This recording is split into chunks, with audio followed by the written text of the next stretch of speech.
this is Shiri, your Shiri, and I know we've all seen movies where the main character finds their soulmate on a dating app.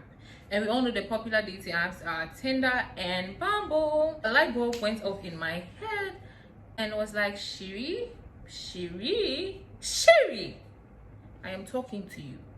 Why don't you download these apps and see how something like that will work in a setting like Ghana?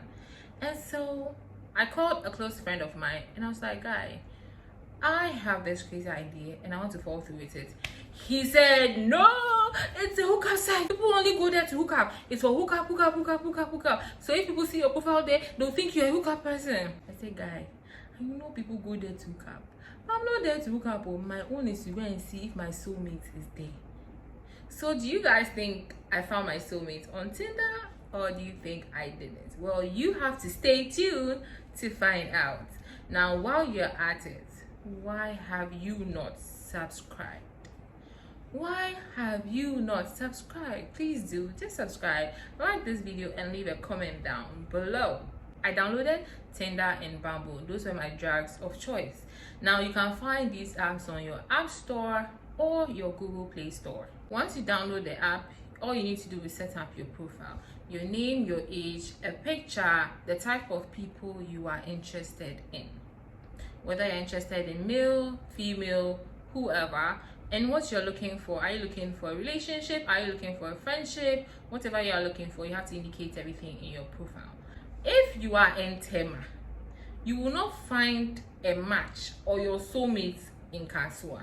The app needs your location to find you people within your proximity. If you are in Tema, you are going to get Tema. If you are in Kaswa, you are going to get Kaswa. So don't think that you are in Accra here and you get someone in Kumasi. No, it's not going to happen. You're only going to find people who are within close proximity to you. That's how it works. So if you're looking for love in Kaswa, unless you go to Kaswa and do your search there. But once you're in Tema searching, you're only going to find people near Tema. Once you have done your setup, you have put your picture, who you're interested in and what you're looking for, then a lot of profiles who are looking for the same thing like you will be sent to your page. When you swipe the picture like this, it means you like the person. And when you turn the picture like that, it means you're not interested in the person. So there were a few profiles that actually caught my eye, and for privacy purposes, I'm not mentioning anyone's real name. So if you hear any name here, please, that's not the person's real name. I've just created a fake name. Let's say this guy is called T. On T's profile, T is a 32-year-old male who is straight and lives 19 kilometers away from me. He's looking for something that leads to a relationship. Basically, a genuine connection, not hookup. If you are doing hookup, please don't waste my time by liking my page. I respect your hustle, but I respect my choices too. Thank you.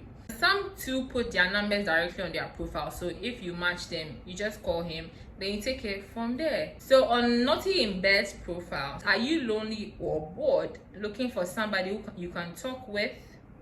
That's why I'm here. Guy J says that hey is for horses, hi is for stoners. I'm not looking for love, just good vibes and friendship. For me, I was just doing it for YouTube purposes, so I was just swiping right on every single profile picture that was sent to me. So if I swipe right on a guy and that same guy swipes right on my profile, then it's a match. And once you're matched, you have like 24 hours to send each other a message. If not, the match fades away. So I took the initiative to text these guys myself.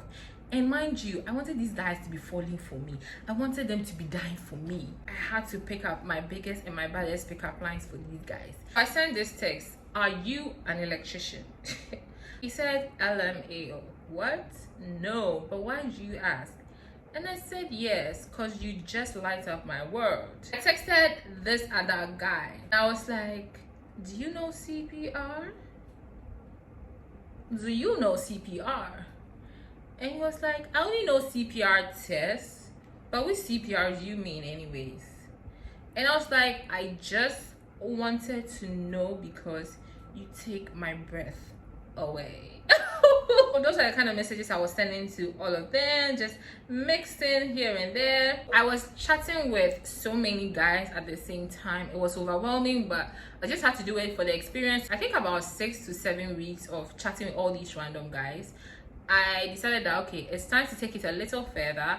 I want to go on a date with them just to like seal the whole experience. And so I had like a couple of people that I felt were cool enough, and I just wanted to sieve the chaff and just pick 2 people to go on a date with.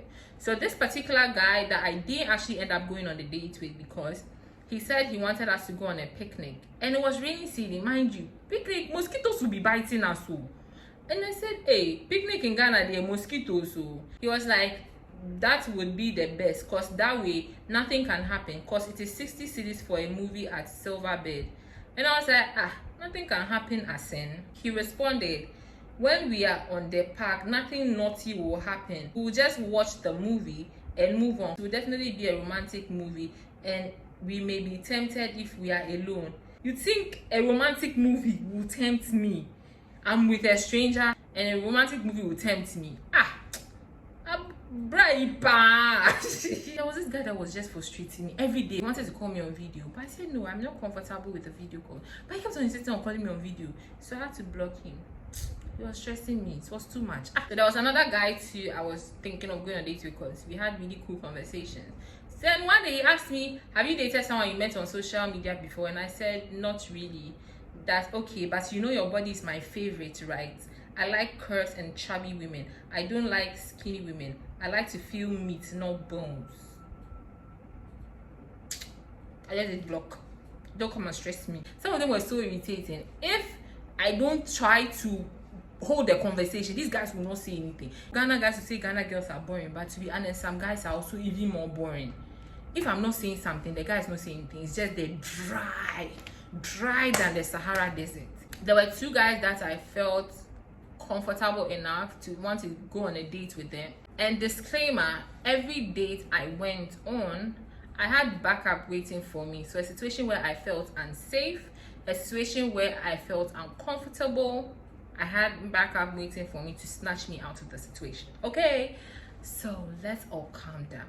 I met 2 guys, so I'm gonna call the first guy Guy A and the second guy Aboki, because you guys have to understand why I'm calling that second guy an Aboki. And no shade to Abokis, but this one was too much. So the first guy, I met him at the beach, which was Labadi, and I chose Labadi because if you've eaten their yam chips, you know what I'm talking about. If you're in Ghana, if not eating Labadi beach yam chips, I don't know what you're looking for again in this country. So I met him around 3 p.m. ish at Labadi, and we had fun. It was actually a very, very beautiful evening. It went even much better than I hoped. He's like a 30 to 35-year-old man. When we met, he kept talking about how he wants a relationship with me. He wants something serious so that we can get married that year or the year after.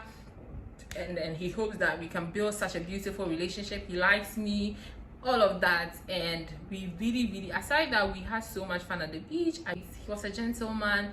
He took me halfway, because mind you, my backup was waiting. I get home, and in my head, you know, sometimes there's that small voice that's like, be careful where you go. That voice was singing in my head, that red flag. I said, nah, like, this guy is too good to be true.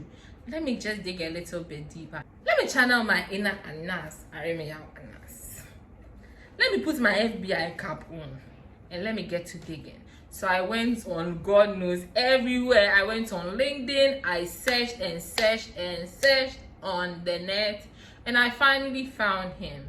And apparently he's a married man with 2 children. And I was like, nah, bruh. So we spoke after that day for like 2 days, and I told him that, well, he's a really nice person, but I'm not looking for what he's looking for. For Aboki, I was supposed to meet him at a restaurant, which he picked, and my backup was as usual waiting for me outside. So we're supposed to meet around 3 p.m. and I got there around 3:15, 3:20-ish.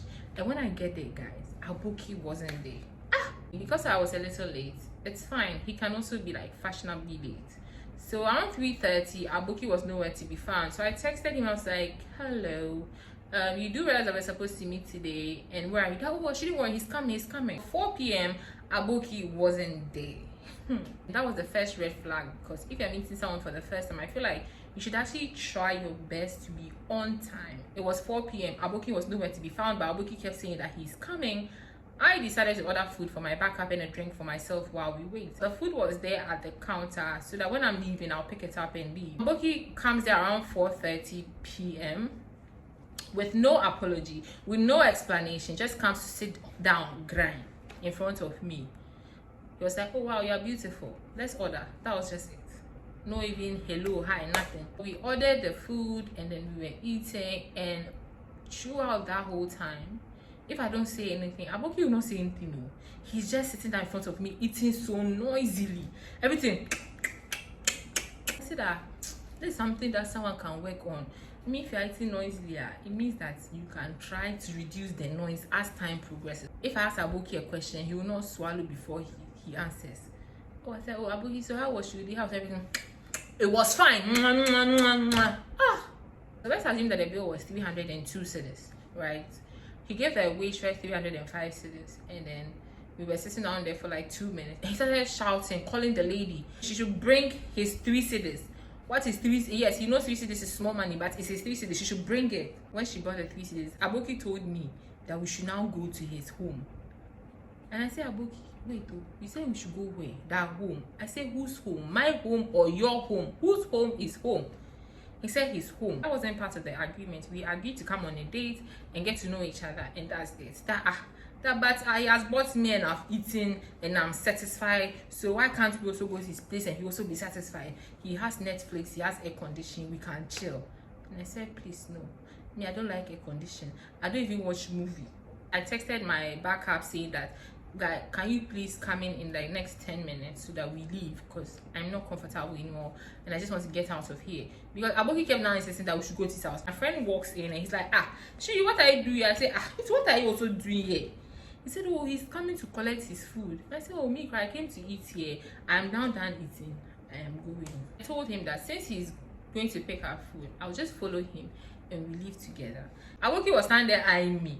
Aboki was giving me bombastic side eye, criminal offensive side eye. So just like that, I'll just eat and go with all my nice breast. My breast is so nice, so why do I want to go home? And I said, next time we'll now plan what he wants for us to do. He said, okay, that's fine. So I left with my friend. As I was leaving there, and then I just blocked Aboki. Anyway, that was my experience. I actually didn't find true love or my soulmate on these apps, but that doesn't mean that you wouldn't find yours. It's all about searching and trying. I did it for like 2 months and that was my experience. It was funny, it was crazy, it was exciting, and I'm just saying that be careful if you want to try something like this, because you have to be really vigilant, because there are a lot of crazy and random and wild people on the app. You just have to be careful who you chat with and the information you give out. Don't give all your personal information to the person until you actually get to meet them and get to know them, and just be careful. So yeah, I didn't find my soulmate, but you could or you should. So while you're here, once again, this is Shiri, yours truly. Please like, comment, and always subscribe, and see you in the next video. Reggie Rockstone. Reggie Rockstone, they are telling me that he's called me a 24-year-old man who's looking for a sugar mommy.